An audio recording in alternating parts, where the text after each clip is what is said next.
Bonjour et bienvenue dans le deuxième épisode de mon podcast créatif. Alors, en tout premier lieu, je voulais vous dire merci. Merci mille fois pour cet accueil que vous avez réservé au premier épisode. Ça a été génial de voir que ça vous plaisait, que vous aviez aimé le regarder, que vous étiez satisfait quoi. Et puis que rien que vous l'ayez regardé, en fait, ça m'a fait bien sûr un plaisir immense. Et donc, je voulais vraiment commencer par vous dire merci. Donc pour commencer ce deuxième épisode, je reviens un peu sur le format très rapidement. Donc je ne fais pas un podcast en une seule fois, en une seule séquence. Et je sépare en fait en plusieurs séquences. Donc vous allez me retrouver le long des 15 derniers jours. Donc cette fois-ci, je me suis dit que après avoir lu un commentaire, que j'allais faire un petit format sur la laine et la taille des laines, etc., les différentes appellations. J'espère que ça vous plaira, que ça vous ennuiera pas trop. Après, comme d'habitude, il y aura le point sur les encours et le projet fini. Enfin bref, vous allez voir ça. Et donc juste en intro comme ça, je reviens sur ce dont je vous avais parlé à la fin du premier épisode de mon idée de challenge sur Instagram pour l'année 2018. Donc en janvier, j'avais fait une liste avec un mot par jour pour établir la liste de ces bonnes résolutions. Donc janvier n'est pas encore terminé, donc c'est en cours. Et en février, j'ai déjà décidé du sujet du challenge, puisqu'il y en aura un par mois. Mais cette fois-ci, ça ne sera pas un mot par jour. Donc il ne s'agira pas de poster tous les jours. Je me suis dit en fait qu'en février, j'ai cherché qu'est-ce qu'il y avait d'important en février. Je me suis dit, il y a la Saint-Valentin. Alors, je ne suis pas une adepte de la Saint-Valentin, mais en pensant à ça, ça m'a fait repenser, j'attrape, hop, à un article du Flo de décembre. Hop, voilà, je ne sais pas si vous connaissez le Flo Magazine, mais bon, c'est hyper agréable à lire quand c'est ça va avec un esprit créatif. Il y a plein de recettes, il y a des illustrations, des petits cadeaux toujours de papeterie ou autre, des idées de création. Bon, c'est un magazine vraiment très agréable pour les gens créatifs. Je pense que c'est bien trouvé aussi. Donc s'il y a toujours des cours de dessin par exemple. Voilà, si vous ne connaissez pas, allez voir, peut-être que ça vous plaira. Donc moi je l'adore, je ne suis pas abonnée mais je l'achète à chaque fois qu'il sort. Et donc dans celui-là, il y avait un article qui s'appelait Des cœurs partout. Et en fait ça parle du fait que l'on retrouve la forme du cœur un peu dans tout, un peu partout. Et vous voyez, hop, la petite patte de chat, elle est trop mignonne. Et voilà, hop, je vous montre rapidement. Tout ça pour dire que l'un dans l'autre, je me suis dit que c'était une bonne idée. Donc le mois de février, je vous propose, si ça vous dit de me rejoindre, de publier des images comme ça, soit des cœurs qu'on a trouvés comme ça au quotidien par hasard, ou des cœurs qu'on a chez soi. Bon, je suis pas une folle de cœurs, personnellement, j'ai pas beaucoup de cœurs à la maison. Mais j'étais dans l'idée aussi des coups de cœur et de partager les petites choses du quotidien qui nous ont plu, qu'on a aimé, qui nous ont fait plaisir. Voilà, donc ça s'appellera cœur et coup de cœur. Et voilà, il s'agira de partager comme ça les bonnes choses. Il paraît qu'il est bon de recenser à la fin de la journée 3 choses positives et agréables qui nous sont arrivées et que ça faisait voir les choses du bon côté. Allons-y, pourquoi pas. On n'a jamais trop de positivité avec les quotidiens qu'on a tous. Voilà, je pense que ça peut être sympa. Donc ça c'est pour le challenge. J'avoue que ça va être sympa de plus avoir un mot par jour parce que depuis décembre, je participe à ce genre de choses et ça commence à faire beaucoup puisque en janvier j'avais mon propre challenge et mon business 2018. Donc je pense que ça va faire du bien de faire une petite pause. De calme. Voilà, donc je vais vous laisser profiter du reste du podcast. Donc cet épisode, il sera pas entièrement dans la caravane, vous allez voir. Il a fait beau, Il a fait beau cette semaine. Je tourne cette petite séquence d'introduction en fait après avoir fait les autres. Comme ça je suis sûre de vous promettre des choses qui vont arriver. Voilà, on est toujours dans la caravane. J'ai changé un petit peu d'angle. Vous me voyez d'habitude devant un hublot.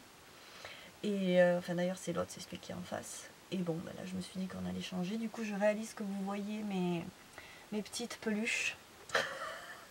Voilà, j'aime bien les peluches, surtout les peluches moutons. On en reparlera peut-être. Bon, j'espère que vous aimerez cet épisode. Voilà, j'ai filmé des petites choses du quotidien. On est vraiment entre le format du podcast et le format du vlog. Et moi, je vois vraiment ça comme des chroniques tricot plutôt que purement un podcast où je vous montre des choses factuelles. J'aime bien vous emmener avec moi et vous montrer comme le tricot m'accompagne au quotidien. Voilà, si ça vous ennuie, vous pourrez le dire. Voilà, avec bienveillance, ça sera encore plus sympa. Je peux rester à quelque chose de plus normal et de moins régulier. Ça me pose pas de problème. Si ça ennuie le monde, c'est pas du tout fait pour ça. Voilà. Je vous laisse juger par vous-même et j'espère passer un bon moment. Merci mille fois d'être là. Pour ceux qui ont vu le premier épisode et qui regardent celui-là, merci, merci. Pour ceux qui découvrent, c'est génial aussi. J'espère que ça va vous plaire. Et que vous allez vous retrouver un petit peu dans mon petit univers laineux et tricot. Merci.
Donc mon flom a donc bien avancé, vous le voyez. Hop, c'est le bazar.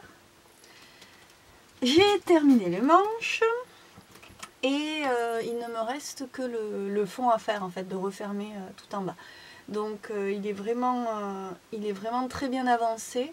Je vous le montre en cours parce que je me suis dit ce matin que parler des petits détails ça pouvait être sympa comme ça aussi. Donc je vous rappelle ce que je vous ai déjà dit dans le premier épisode. On commence par le col. On monte l'émail et on part d'un côté puis de l'autre. Et on voit malheureusement un petit peu la démarcation. Vous voyez là. Hop là. Voilà.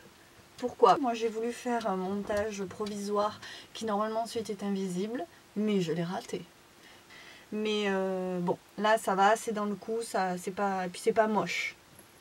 Ça se voit quand même moins que si j'avais relevé l'émail d'un montage classique. Voilà. Donc, on fait le col, ensuite on relève l'émail le long du col et on fait le raglan. Mais on ne fait en fait que le raglan des épaules et du dos. On ne travaille pas le devant dans un premier temps. Je disais au dernier épisode que ça m'a posé quand même problème parce que comprendre comment on revenait à tout reprendre sur les aiguilles, parce que quand on fait le raglan du dos et des épaules, on ne fait pas le devant, mais en fait les mailles du col sont en attente. Donc ensuite on rattrape tout ça, on récupère le long du raglan devant, et après, alors là on voit bien la démarcation il me semble. Hop, vous voyez que les côtes ne sont pas les mêmes. Vous voyez au début, là on a des petites côtes qui sont normales, et après elles sont plus grosses. On ne change pas l'aiguille. moi, bêtasse, je n'ai pas regardé plus avant le patron. Quand j'ai compris l'idée, je me suis lancée. Et puis tout d'un coup, je vois qu'elle nous écrit donc en anglais. Ce qui définitivement me pose un problème quand il y a des techniques à faire. C'est pas dramatique comme problème, mais je dois m'arrêter, me concentrer très fort et comprendre finalement. Donc le reste du corps se fait en Fisherman Ribs. Donc ce que moi j'appellerais des côtes anglaises. Donc en fait c'est très simple, il n'y a aucun problème. Et ça fait un effet très épais. Votre ouvrage est beaucoup plus épais. Donc je vais quand même vous montrer ça. C'est quand même assez intéressant. Voilà, là on le voit. N'ayez pas peur des trous, hein. C'est rien, c'est ma poche. Je vous l'ai dit, il n'est pas fini. Donc là on voit bien la différence entre, vous voyez, comme ça s'ouvre bien. Voilà, en fait on tricote un accordéon. Donc les côtes anglaises et les côtes 1-1 classiques. On est toujours en côte 1-1, mais la côte anglaise, la chose qui change, pardon, il y a encore des fils partout, c'est que la maille envers, vous la tricotez à l'envers normalement, mais la maille endroit, vous ne prenez pas le brin qui est sur l'aiguille, vous piquez dans la maille qui a été tricotée avant. Donc vous piquez, vous faites votre maille endroit et hop, c'est parti. Ça va moins vite en côte anglaise, et ceci dit, je suis ravie quand même de ce patron parce que j'ai eu beau me dire aïe aïe aïe, mais qu'est-ce qu'il faut faire, comment je vais faire, en sachant que je participe au CAL au fil des saisons et c'est mon projet principal. Donc je me suis dit à un moment, je vais tout simplement aller demander si quelqu'un l'a déjà fait. Mais bon, je suis un peu tête de mule quand même, je voulais comprendre toute seule et je suis restée devant mon explication. Et donc, je vais parler des petits changements que j'ai faits. C'est un gilet qui est en fait assez, moi je dirais assez court, parce que certes dans le dos, il lui tombe au-dessus des fesses, mais après il remonte quand même sur le ventre, quoi. Donc moi je ne voulais pas ça, et en fait le fait qu'il remonte, ça m'embêtait un petit peu. Parce que c'était un gilet pour me tenir chaud et que je craignais que ça n'ait pas l'effet escompté comme ça.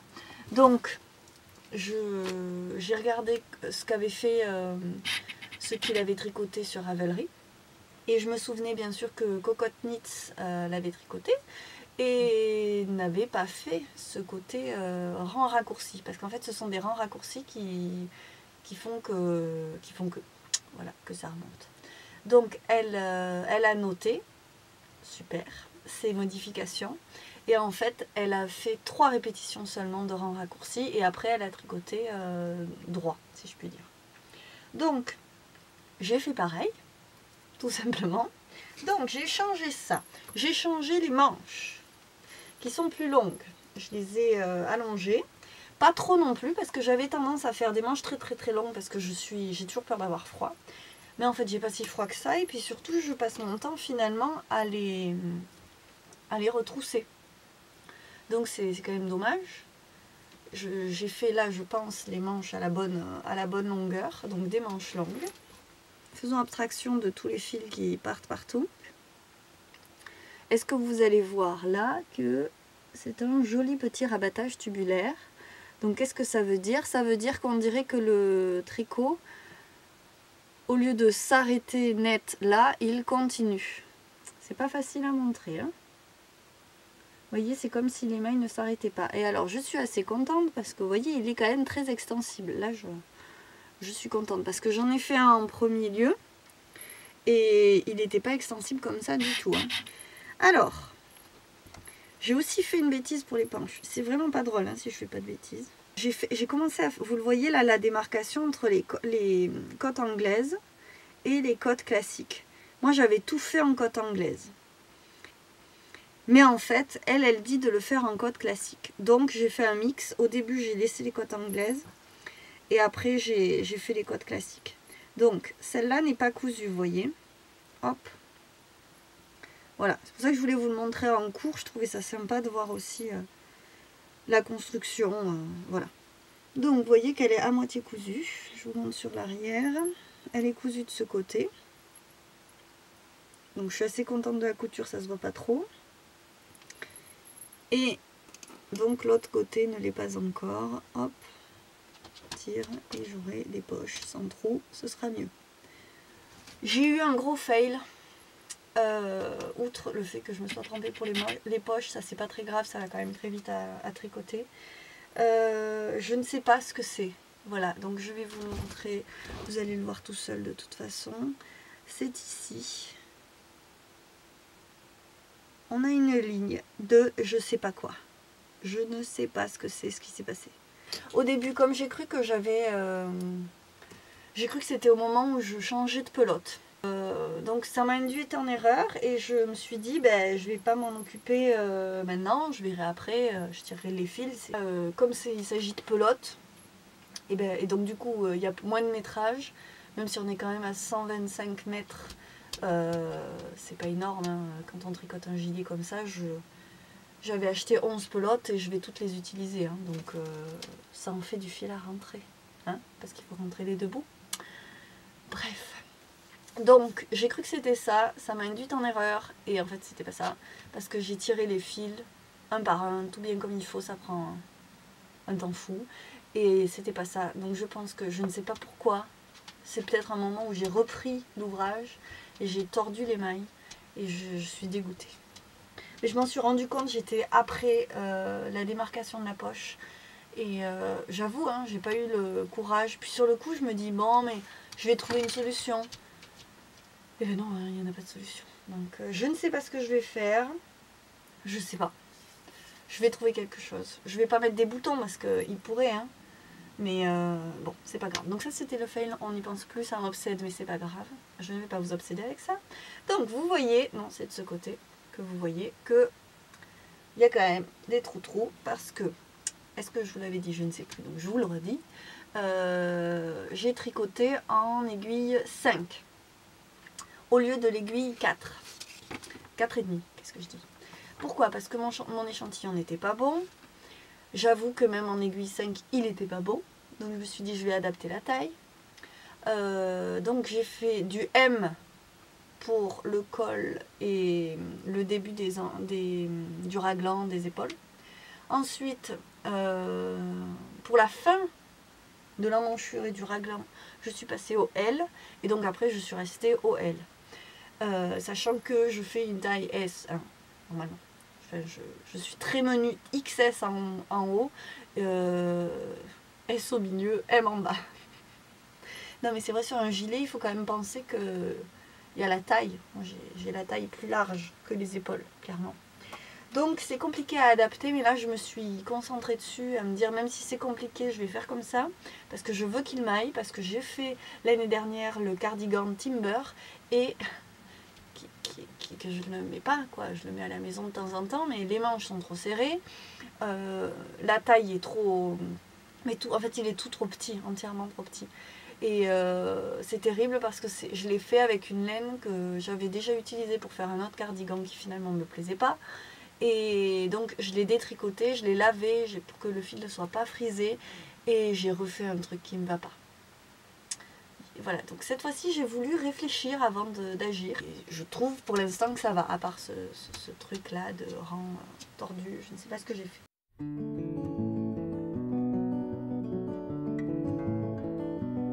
Oh, I've been knocking on that door in my sleep, fighting the fireplace glow. I've been knocking on that door in my sleep, fighting the fireplace glow to keep me away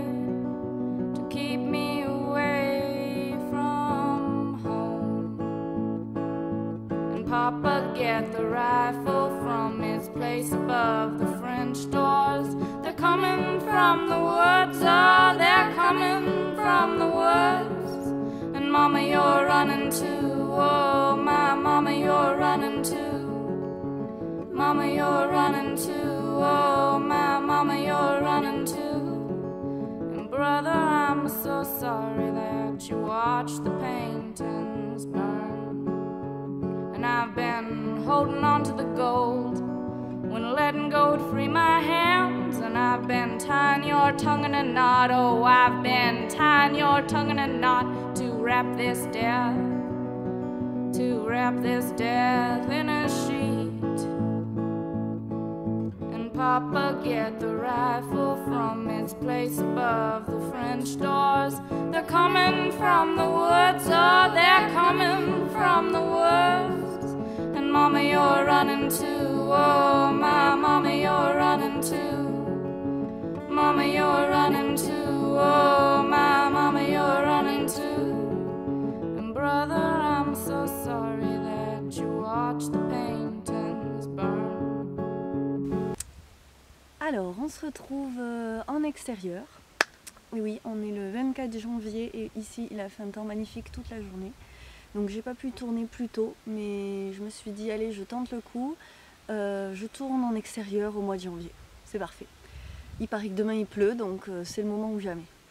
Alors, cette petite séquence, j'en ai eu l'idée parce que j'ai eu un commentaire sur le premier épisode du podcast qui me disait moi je ne comprends rien à vos histoires de d'éca, de tordus, voilà, mais c'est quelqu'un qui tricote et qui s'amuse quand même en tricotant. Et je me suis dit que c'était une bonne idée de revenir là-dessus parce que parler des débuts en tricot, de donner des cours de tricot comme ça pour débuter dans le vide, je ne saurais pas vraiment quoi dire, mais voilà, faire un petit focus comme ça sur les fils, je trouve ça intéressant. Ça m'aurait intéressé de l'avoir aussi et j'ai trouvé des outils moi, donc je me dis pourquoi pas vous les faire partager et ça n'intéressera pas les grandes pros du tricot. Mais je pense que ça peut être intéressant de regrouper un peu de par les fils, voilà, parce que c'est quand même quelque chose qui me plaît. Donc, d'abord je tiens à dire que moi j'ai découvert ça il n'y a pas longtemps du tout et que c'est quand même assez intéressant quand on commence à tricoter, à s'intéresser, à faire des beaux modèles, d'avoir un peu le vocabulaire et de savoir à quoi ça correspond. Et moi j'ai trouvé un outil que j'ai trouvé génial, c'est un tableau. Donc je vais vous en parler, je vais m'appuyer dessus, qui a été fait par Lily Neige, donc la filature de la vallée des sols, qui fait de très belles laines, qui ont des alpagas magnifiques. Sur leur Instagram, ils publient des images de leurs animaux, c'est vraiment très très agréable. Quand on aime ces animaux-là, c'est très très sympa. Et alors, j'essaierai de vous mettre le lien de ce document justement avec le podcast. Mais la dernière fois que je l'ai cherché, c'était pendant le tournoi de Knitich. Quelqu'un m'a demandé une correspondance comme ça de fil et j'ai voulu lui donner le lien et je ne l'avais pas retrouvé. Mais bon, le document je l'ai, je trouverai bien le moyen de vous le faire parvenir. Donc, de quoi s'agit-il? C'est un tableau qui parle en fait de l'épaisseur des fils. Puisque DK, qu'est-ce que c'est? C'est en fait une épaisseur de fil. Donc DK, c'est les deux lettres, D et K. Et donc il y en a plusieurs d'épaisseurs de lettres. Et en fait, d'un pays à l'autre, d'une marque à l'autre, on ne donne pas la même appellation. Donc en France, l'appellation, c'est des numéros d'aiguille.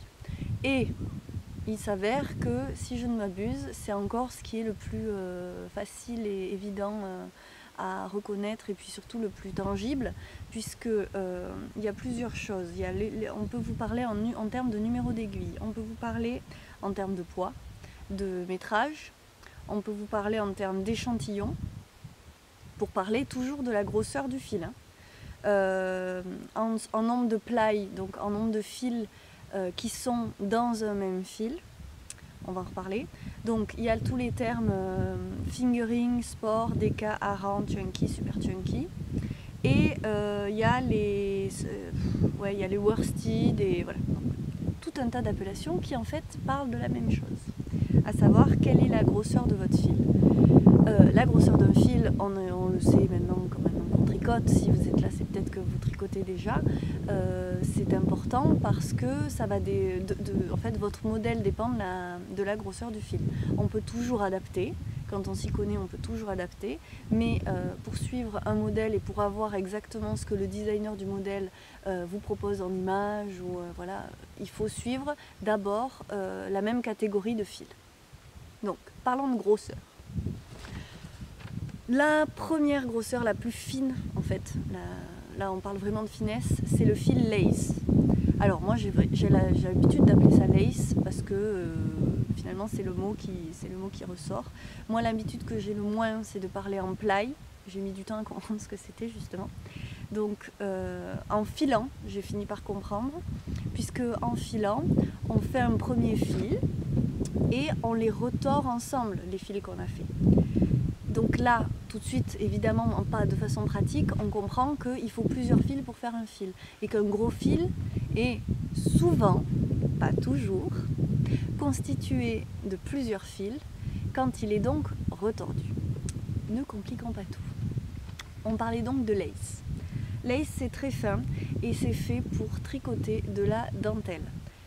Alors, c'est pas fait pour faire forcément les points dentelle qu'on a souvent dans nos châles et qu'on peut même tricoter en laine énorme, un point dentelle. Bon, normalement un point dentelle on le fait en fingering, mais la dentelle à proprement parler, c'est quelque chose en tricot, c'est quelque chose de très fin, comme la dentelle brodée ou voilà. La dentelle par définition c'est fin. Donc ce fil très fin vous donne un effet très très léger et un tissu. Puisqu'en fait, quand on tricote, on fait un tissu. On ne le tisse pas, on le tricote, mais c'est comme une forme de tissage, si vous voulez. Là, vous avez un tissu, quoi. Un tissu en maille. Voilà. Donc, le tissu rendu avec du lace est souvent avec plein de trous. Hein. C'est ça, en fait, le principe d'un point dentelle, c'est qu'il y a souvent des jours. Donc, ça donne quelque chose de très léger. C'est pas ce qui est le plus utilisé. Vous voyez, on se lève. Je pense que je vais finir frigorifiée, mais c'est pas grave. Pour l'instant, ça va. Alors, la deuxième catégorie de fils.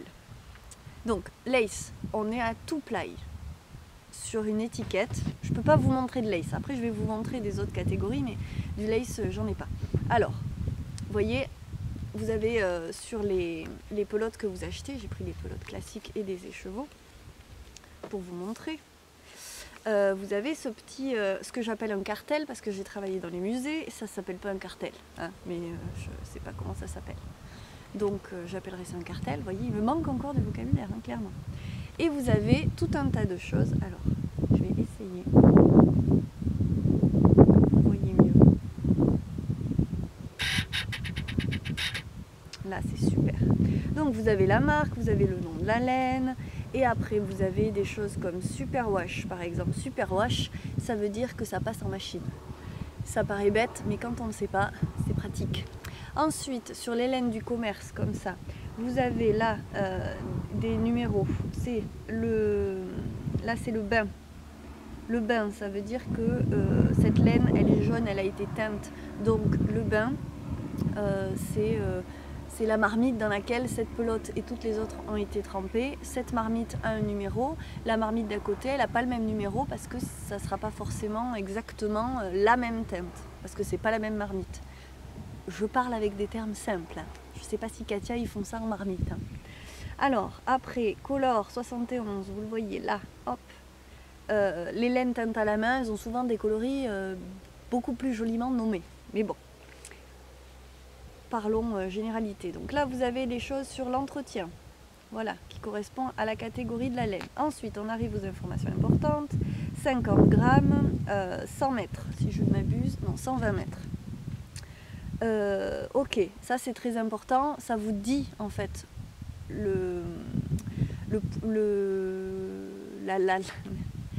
la distance, le métrage au poids vous indique la grosseur de la laine. Ça doit être un produit en croix, un truc comme ça. Je ne suis pas du tout mateuse, mais voilà.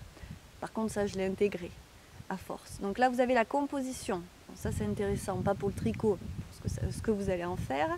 Bon, là, ils vous disent à peu près combien, justement, de pelotes il vous faut pour faire un pull. Et puis là, vous avez justement la taille d'aiguille. Hop. Que je cache l'échantillon, qui vous donne aussi un indice sur la taille de votre fil. Et là, ce qu'il faut pour le lavage. Voilà. Donc, toutes ces informations, plus on comprend un grand nombre de ces informations-là, plus on sait qu'on va être assuré de prendre le bon matériel pour ce qu'on va réaliser. Alors, passons à la fingering, qui est une laine que moi, j'ai réussi à amadouer un peu grâce au podcast et à toutes les filles qui font des choses magnifiques, et à Ravelry aussi, puisque sur Ravelry il y a quand même beaucoup de modèles en fingering. Donc c'est la deuxième taille de laine. qu'on peut appeler super fine. C'est le nom français de la fingering. Donc lace, ça correspond à... Vous avez lace, ensuite super fine. Alors, ça peut s'appeler sock weight, fingering weight ou baby weight. Baby weight parce qu'on fait des vêtements de bébé, parce que les pauvres ils sont tout petits, donc on va pas leur mettre quelque chose d'épais sur le dos. Sock weight parce que les chaussettes c'est pareil, à part des chaussettes de ski, les chaussettes sont faites en maille assez fine. Ok. En termes de ply, de fil, on appelle ça un 4 ply, 4. Alors je parle de ply, P-L-Y. Parce que à dire comme ça, c'est pas forcément super visuel. Donc 4 ply, ok. Donc ça c'est en UK, United Kingdom. Ok, il parle en termes de ply. La fingering, c'est un terme US. Trop bien hein, ce tableau, quand même. C'est toute la science du fil. Ensuite, je ne vous ai pas dit, ça c'est important, c'est ce que je disais tout à l'heure. La lace au 100 grammes, vous avez environ 5 à 1000 mètres. Donc c'est fin. Je suis en train de me dire que j'en ai peut-être un écheveau de soie. Mais bon, je vais pas aller vous chercher maintenant. C'est pas grave, vous avez compris, c'est fin. Donc, en fingering, pour 100 grammes, on passe à 400 ou 500 mètres. J'ai jamais vu des chevaux de 500 mètres. J'aimerais bien, mais ça doit être... voilà, vous avez, c'est pareil, c'est graduel aussi, il y a des fingerings plus fines que d'autres. Et en termes d'aiguilles, donc la lace, on y revient, je suis vachement ordonnée, hein. On fait ça en aiguille 2, et la fingering, on le fait de 2 à 3, ou 3,5. Hein. Ça dépend aussi comment on tricote, bien sûr. Moi, je tricote serré, par exemple. Donc, je prends des aiguilles plus grosses, ce qui m'arrange, parce que j'ai un petit peu le complexe de l'aiguille trop petite qui me terrorise. Donc, on utilise la fingering pour des pulls, des châles, des chaussettes, un petit peu tout, beaucoup pour les bébés aussi, donc. Voilà, donc je vous montre un peu la taille du fingering. Donc, justement, avec un fil Lily Neige, par exemple. Et là, vous avez, en termes de métrage, vous voyez, 365 mètres pour 100 grammes. Donc, c'est une grosse fingering dans l'idée. Je vais vous le mettre sur mes mains. Et de là, mon Chip Shop coloris Jamie, celui-ci. Vous voyez, on est à peu près pareil en termes de grosseur de fil. Voilà. Je ne vous fais pas la netteté. Juste pour ça, vous avez compris. C'est un fil fin. L'avantage de la fingering, finalement, quand on achète de beaux écheveaux bien teints, vous voyez, des belles couleurs comme ça, avec des speckles, des choses très très jolies, c'est qu'il n'en faut que 3 pour faire un pull. Jusqu'à une certaine taille, bien sûr, mais c'est quand même un gros atout. Parce que plus le fil est gros, vous l'aurez compris, moins il y a de mètres dans la pelote, et donc plus il vous faut de pelote. J'espère que c'est clair. Troisième catégorie, le fil sport. Alors, le fil sport. Je vous parlais de super fine, on passe en fine. C'est effectivement fine. Sport weight, 5 ply, 5 fils. Donc forcément à chaque fois on a un fil de plus, hein, au moins un fil de plus. Donc là, en sport, on a pour 100 grammes, 300 à 400 mètres. Et l'aiguille, c'est de 3,5 à 4. C'est un intermédiaire entre, bien sûr, la fingering et la prochaine, ce sera la DK. Donc de 3 à 4, j'ai pas forcément un exemple là à vous donner. C'est un peu plus gros que la fingering et c'est moins gros que la DK qui, elle, se fait en aiguille 4. On va tout de suite passer à la DK.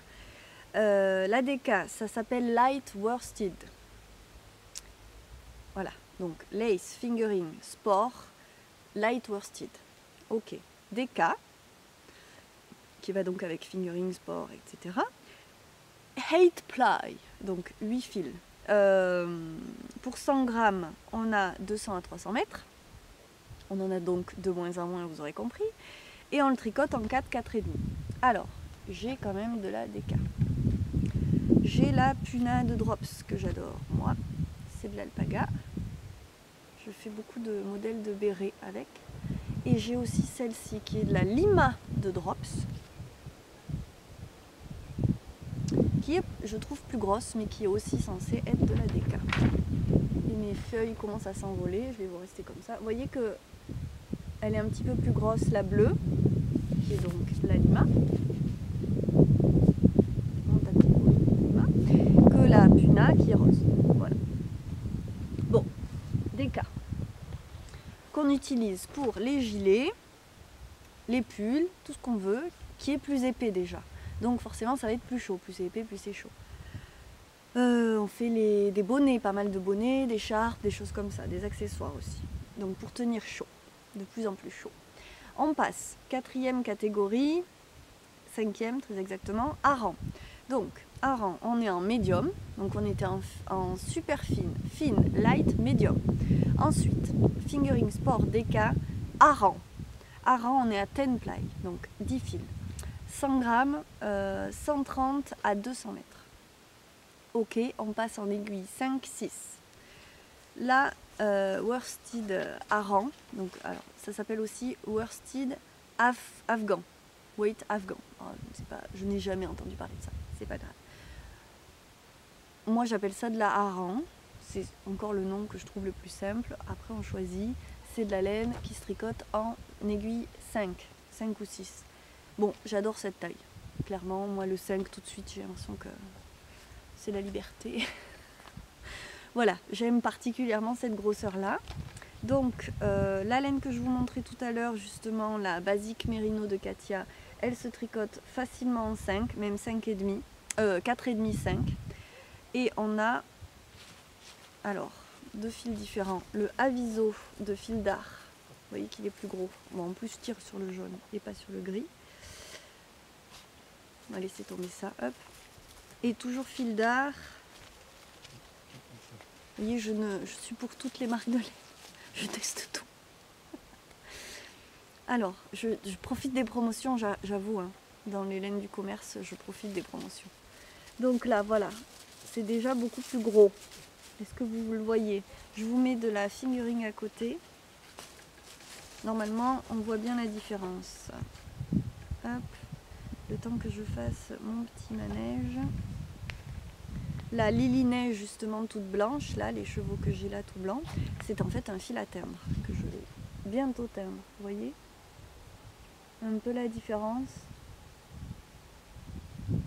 Voilà. Donc, ça c'était des fils en 5, les 2 gris. Et j'ai aussi des fils en 6. Qui déjà est bien plus gros. Est-ce que vous voyez que c'est déjà bien plus gros? Voyez. On est dans du gros fil, hein, alors que là on était sur du 4. Hop, voilà. Donc, et vous voyez les pelotes sont de moins en moins fournies.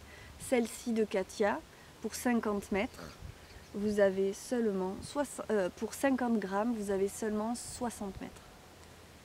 Donc vous allez passer votre vie à rentrer les fils si vous faites un pull avec. Mais c'est une bonne laine. Alors, on passe ensuite à la bulky. Donc, on était super fine, light, medium, bulky, qui s'appelle aussi chunky. Ça, c'est le vocabulaire sport Deka hareng chunky.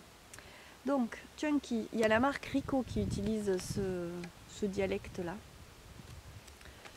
J'ai là une pelote de chez Rico qui se tricote donc en aiguille 6-7. On a au 100 grammes de 70 à 130 mètres, vous voyez que ça se rétrécit. On tricote avec des aiguilles 7-8. Et donc là, on tricote vraiment beaucoup plus vite, quoi. Clairement, on tricote rapidement. Donc voilà, c'est de la grosse laine. Hop là, celle-là, elle est dégradée. Voilà. Et donc là, 50 grammes, je n'ai que 90 mètres. Et vous voyez, bon, là, après, c'est pareil, c'est pour ça qu'il faut toujours faire un échantillon. Celle-là, j'ai 90 mètres, alors que celle-là, j'ai 60 mètres. Et c'est vrai que quand on les met côte à côte, il y en a une, celle-là a l'air plus grosse, alors qu'elle est marquée comme étant à travailler en 6, et celle-là est marquée à travailler en 6-7, et elle a l'air plus fine. Alors après, celle-ci, quand on tire dessus, elle devient effectivement aussi fine que l'autre. Et je vais vous expliquer ensuite pourquoi. Je vais vous en parler de ça aussi. Donc c'est la chunky, c'est plus gros, et on a la super chunky, qui peut s'appeler aussi super bulky forcément, puisque c'était de la bulky la première, la deuxième c'est de la super bulky, et là on passe aux grosses laines qui se tricotent entre 8 aiguilles, 8 à 10 quoi. Ça je pense que ça c'est de la hand de drops, et normalement ils se tricotent en 9. Je vais pas défaire le truc là tout de suite, mais voilà. Et là on est sur de la grosse laine. Voilà, et ça peut même être plus gros que ça bien sûr. Donc j'ai fait un petit panel, j'espère que je vais pouvoir vous montrer ce petit tableau. S'ils ne l'ont pas publié, je leur demanderai si je peux le republier, je ne sais pas. On va voir. C'est pas, je vais vous le montrer comme ça aussi, c'est pas capital de savoir ça, mais c'est intéressant, on comprend mieux ce qu'on fait quand on a ce genre d'informations. On l'a vu une fois, moi je l'ai pas toujours sous le nez. Hein. Voilà, vous voyez, ça se présente comme ça. Bon, c'est pratique, c'est intéressant. La dernière chose que je veux dire là-dessus, je me dépêche parce qu'on ne va pas y passer la nuit, c'est pour parler du fil tordu ou retordu, célibataire, single, excusez-moi, c'est le vent qui emporte tout. Qu'est-ce que ça veut dire? Donc, je vous disais, un fil qui est fait avec plusieurs fils, il est souvent retordu. Je dis souvent parce que tout arrive. Voilà, je connais des marques qui mettent les fils non retordus les uns à côté des autres. Bref, parlons des choses classiques. Il y a les fils tordus et les fils non tordus, ce qu'on appelle des fils single.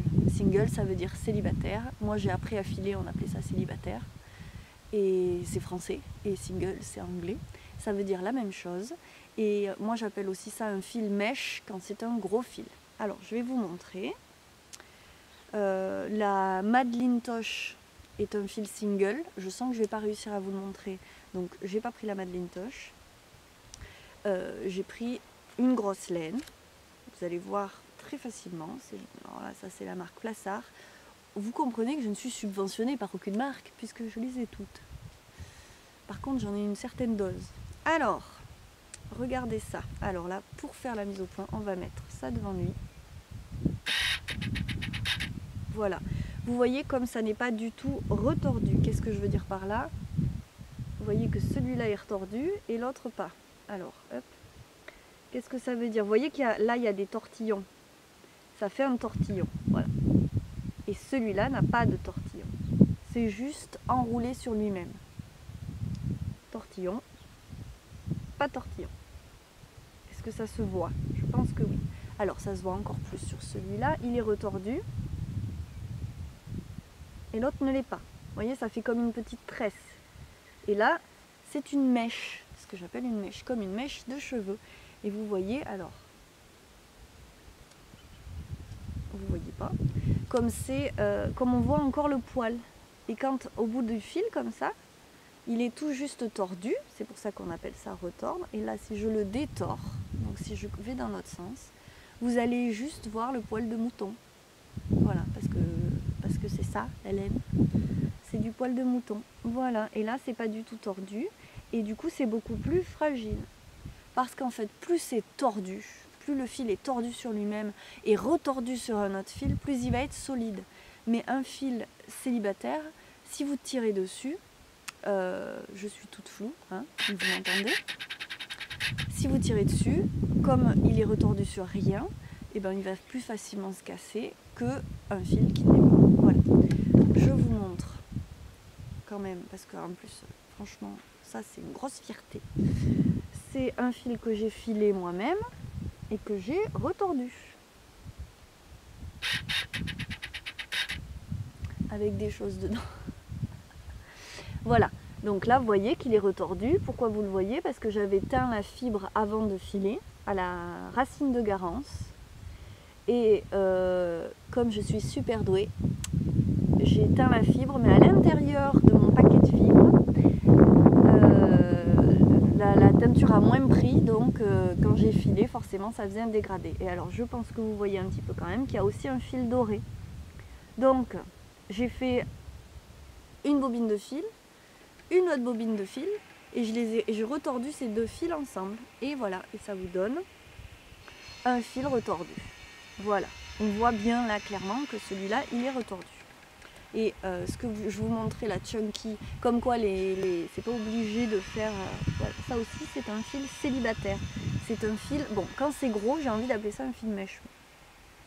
Voilà. Donc, la particularité d'un fil retordu, c'est qu'il sera plus solide, dans l'idée. Ceci dit, il y a beaucoup de fils, par exemple à chaussettes, qui sont des fils single. Bon, moi je me suis fait des chaussettes en single, c'est vrai qu'elles n'ont pas flanché à la première seconde. Il n'y a pas des trous dedans, je ne les mets pas tous les 4 matins non plus. Je n'ai pas une grosse expertise là-dessus. Ce que je peux dire, c'est que un fil qui n'est pas trop retordu, ce que je vous disais aussi au début, c'est que celui-là, il a l'air plus gros. Pourquoi ? Parce qu'il n'est pas retordu très fort. Il n'a pas été... j'allais dire maltraité. Non, mais on n'a pas... En fait, si vous voulez, moi, j'ai le côté mécanique du rouet ou en pédale. Plus on pédale vite, plus ça tord vite. Et plus ça tord vite, plus ça tord fort. Et là, ça s'est pas tordu fort. C'est pour ça qu'il est resté très gros et souple. Vous voyez, il y a comme de l'air à l'intérieur. Vous ne le verrez pas forcément, mais c'est pas grave. Et plus c'est tordu fort, j'imagine, plus c'est costaud aussi. Après, à tricoter, il faut quand même... Il faut ressentir du plaisir à tricoter. Avec un fil trop tordu, ça ne doit pas être génial non plus. Donc, tout ça pour dire que la single, normalement, ça dépend toujours des laines, de comment elles ont été traitées, etc. Elle va plus boulocher. En même temps, des laines très grosses qui sont retordues mais pas fort vont boulocher aussi. Des laines de mauvaise qualité vont boulocher aussi. Une single de bonne qualité, à mon avis, ça bouloche peut-être une fois au premier coup et pas la deuxième, quoi. Quand on l'a rasé une fois, voilà. Donc après, il faut se faire son idée, ce qu'on aime. Moi, j'aime beaucoup les laines retordues parce que j'ai l'habitude de ça, parce que j'aime tricoter gros et que pour ça, il faut une laine retordue, forcément, c'est plus simple. Une laine mèche très grosse, c'est fragile aussi, donc moi j'arrive à pas trop tendre et tirer dessus, mais par exemple ma maman, elle tire trop, donc ça casse, elle peut pas tricoter ça. Voilà, donc le monde de la laine est vraiment varié, offre des possibilités très variées, très grandes finalement, et c'est pas, voilà, tout ce blabla là et ces noms, c'est juste pour parler de la grosseur du fil. Donc moi je m'en tiens quand même les 3/4 du temps. Moi, mon vocabulaire, c'est en termes de grosseur d'aiguille. Mais je m'adapte au modèle. Il faut bien que... J'ai voulu comprendre, en fait, ce que les autres disaient. Et du coup, j'ai trouvé des petits outils comme ça. Donc, j'espère que ce que je vous ai dit là, vous l'aurez compris, d'abord. Que ça vous aura intéressé et que ça va vous servir. Et je voulais dire aussi, n'hésitez surtout pas si vous avez voilà, comme ça, en commentaire, à me dire... ça j'ai pas compris ou ça m'intéresse, si je peux vous aider. Bon, vous me direz déjà si vous avez compris ça. si c'était expliqué de façon claire, parce que ça a beau être mon prénom, c'est pas toujours ma plus grande qualité. Et puis si ça vous intéresse de parler d'autres choses, moi ça m'a plu. Voilà, donc à bientôt pour une autre séquence, au chaud cette fois je pense, à l'intérieur.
voilà, on se retrouve donc pour parler de mon projet fini et de l'encours en cours et des futurs en cours. Je vous ai montré des petites choses dans les séquences précédentes, le flom en cours et mes déboires avec mes pelotes de Madelinetosh. J'ai réussi à faire les pelotes de Madelinetosh. Je vais en parler juste rapidement comme ça parce que du coup j'avais filmé cette séquence et en fait ce qui m'est arrivé c'est que pour faire la pelote rouge j'ai galéré et j'ai pas voulu recommencer tout de suite, mais finalement il a quand même fallu que je la refasse parce qu'elle était, on va dire qu'elle débordait de tous les côtés, mais là vous voyez elle est à peu près acceptable en termes de pelote. La jaune m'a beaucoup moins embêtée, donc ce qui s'est passé c'est qu'en fait je tirais un peu trop sur le fil avant de l'enrouler. Du coup à chaque fois que j'enroulais, le fil se mettait trop devant ou trop derrière et donc ce qui fait que ça déborde, voilà, de la pelote. Mais donc finalement j'ai réussi, mes pelotes sont faites et je n'ai pas commencé. Donc je rappelle, c'était pour faire en fait le Wonder Woman Wrap de Carissa Browning, qui est un modèle gratuit sur Ravelry et qui existe en français d'ailleurs. Donc plein de gens l'ont fait, on m'a dit tu vas t'amuser à le faire et j'adore mes couleurs et j'ai très envie de tester la Madelinetosh. Du coup je vous le remonte vite fait parce que je l'ai mis à la fin de la petite séquence pelote galère. Et en fait je ne l'ai pas commencé tout de suite parce que j'avais un projet un petit peu plus urgent. Vous allez comprendre pourquoi. En juillet, une amie qui m'est très chère s'est mariée et je voulais lui faire un petit cadeau tricot. Je me suis dit un cadeau de mariage quand même, il faut que ça soit pas que pour elle, il faut que ça soit aussi pour lui. Et j'ai réfléchi, je me suis dit quel tricot pourrait passer, peut-être qu'il n'y en a pas. Je voulais pas leur faire le gant double ou l'espèce de moufle où on se tient la main et chacun a en fait, donc il y a un même corps je crois, et 2 pouces ou un truc comme ça. Non, je trouvais que c'était vraiment pas pratique, c'est pas ma définition du tricot. Donc je me suis dit une couverture.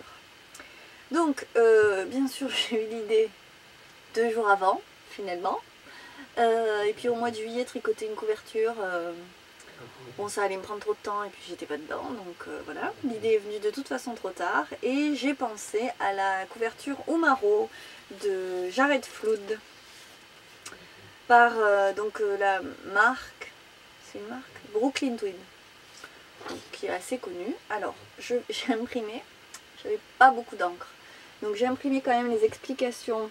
Donc, voilà, vous voyez pas trop mal, disons que c'est surtout l'impression qui est très mauvaise.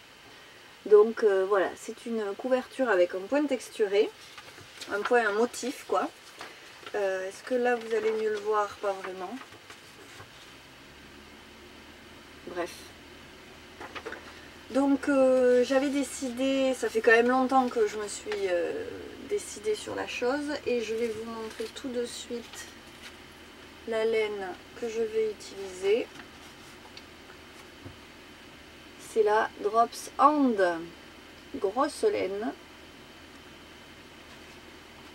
qui se tricote normalement en aiguille 9 et vous avez 96 mètres pour 100 grammes. Voilà, on reste dans l'idée des grosseurs de fil dont je vous parlais.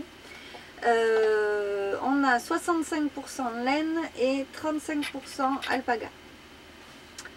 Voilà, donc cette laine, je ne l'ai pas tricotée personnellement, mais je l'ai vue tricoter sur une couverture aussi, et je me suis dit qu'elle était vraiment agréable, avec un peu d'alpaga en plus. J'ai tendance à bien aimer, Drops y mettent pas mal d'alpaga souvent dans leur catégorie de laine. Et donc j'ai commencé hier soir.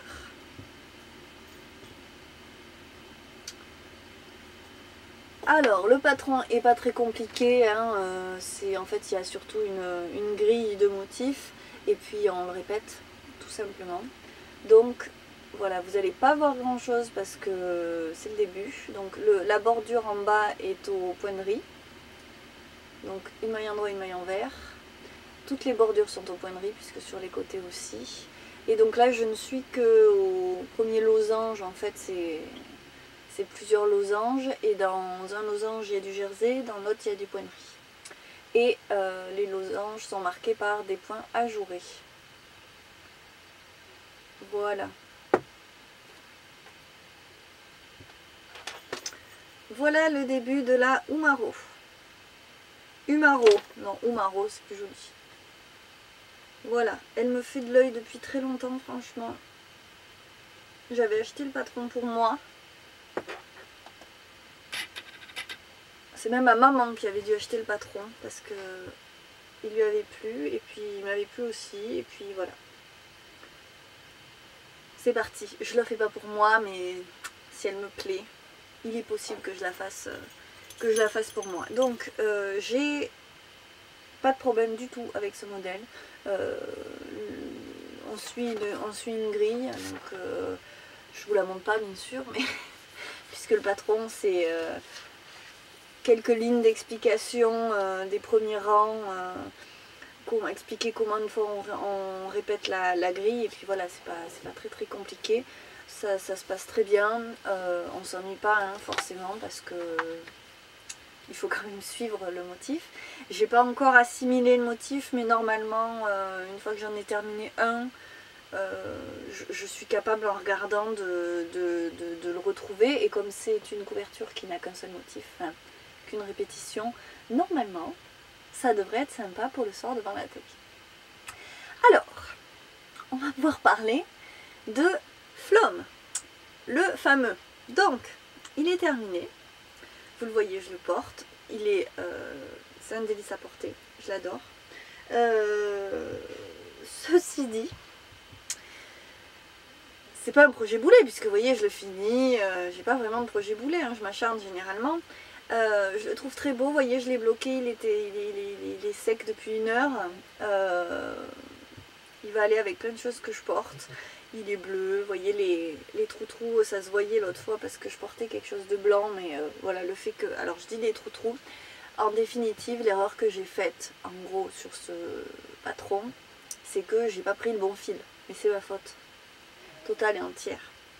Et voilà, le gros hic que j'avais là, qui se voit comme le nez au milieu de la figure là, et bien il est toujours là, donc je ne sais pas encore ce que je ferai.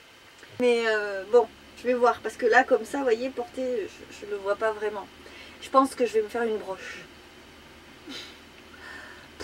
Ça, franchement, ça me désole. J'ai donc un petit souci, comme j'essaye de ne pas y penser, mais je crois que le Flom est fini et va retourner dans la catégorie en cours. Pourquoi? Parce que, vous vous souvenez, je vous ai montré les poches. Et... ben voilà, ça tombe comme ça quoi. Voilà, exactement, ça tombe comme ça. C'est pas Jojo du tout. Alors, qu'est-ce que j'ai fait qui va pas? Parce que clairement là, c'est pas le patron. Hein. En plus, c'est très simple cette partie-là du patron. C'est compréhensible, simple et logique. Donc, après réflexion, je pense que l'intérieur des poches... je l'ai fait trop court parce qu'en fait je ne voulais surtout pas le faire trop long et que après ça se voit par en dessous en fait, vous voyez, et du coup je l'ai fait trop court. J'en ai marre, là j'avoue j'en ai marre. Donc en plus j'étais pas sûre de vouloir faire les poches, de devoir faire les poches. D'ailleurs je vous avais parlé du fait que j'avais suivi les instructions de Cocotte Knits parce qu'elle avait un peu changé la forme. Et elle n'a pas fait les poches. Et en voyant qu'elle n'avait pas fait les poches, je me suis dit, ben, c'est vrai que, est-ce que ça va être, c'est vraiment utile? Parce qu'elles sont quand même toutes petites ces poches. Et je pense que voilà, je mets pas le téléphone, je mets rien dedans. Ben, je mets un mouchoir quoi, et puis deux trombones. Mais du coup, c'est vrai que j'aurais pas dû les faire. Et que de toute façon, je les ai mal faites. Donc il va falloir que je les défasse. Je trouve quand même ça dommage parce que je sais qu'il peut être parfait. Bon, vous allez vous dire, elle galère hein, quand même.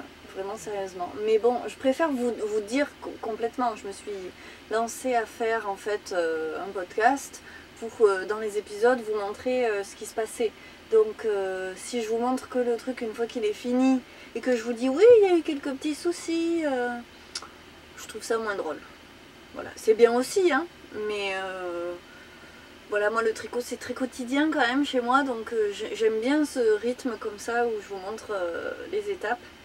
Mais je vais arrêter de vous parler du flom parce que je peux comprendre quand même que ça saoule, hein, parce que même moi-même je commence à en avoir marre. Donc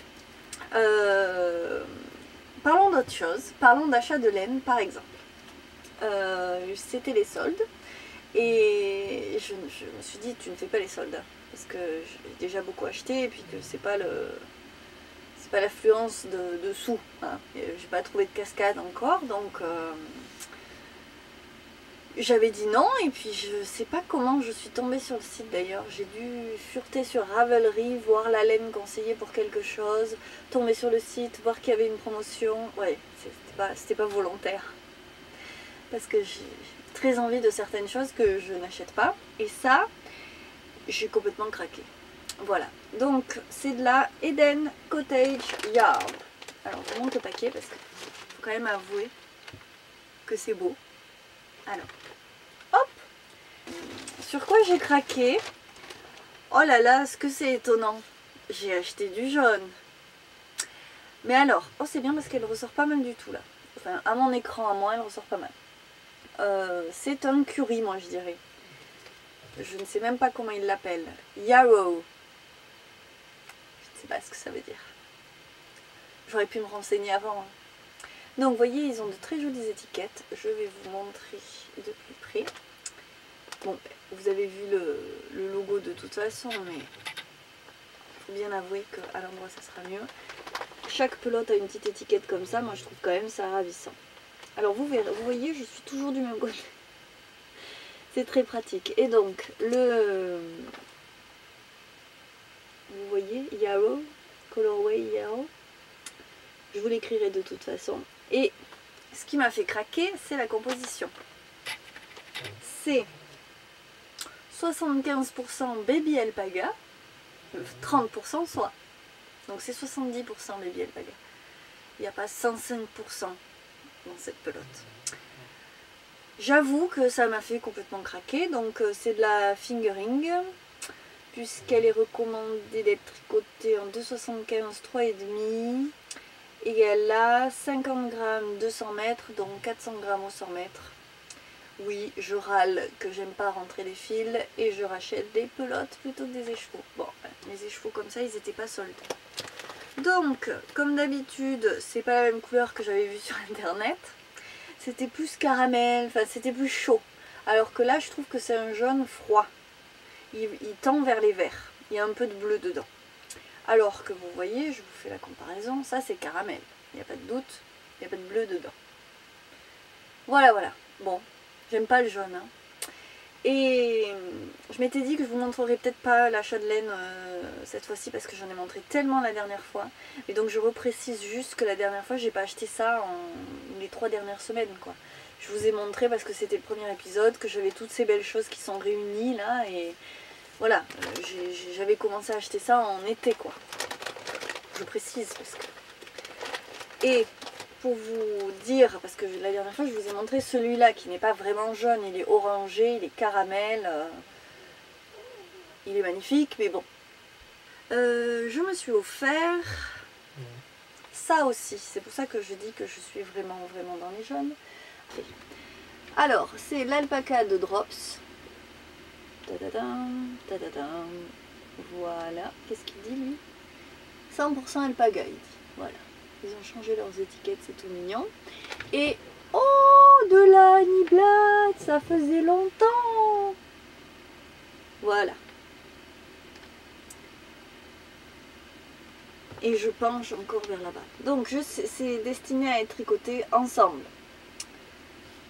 Parce que je me suis quand même acheté, c'est bien toutes ces belles laines teintes à la main, ou des marques que je connaissais pas, que je paye en livres, que j'avais pas compris combien ça faisait en euros. Bref. Mais En attendant, moi ce que j'aime c'est quand même tricoter de la laine un peu plus grosse quoi.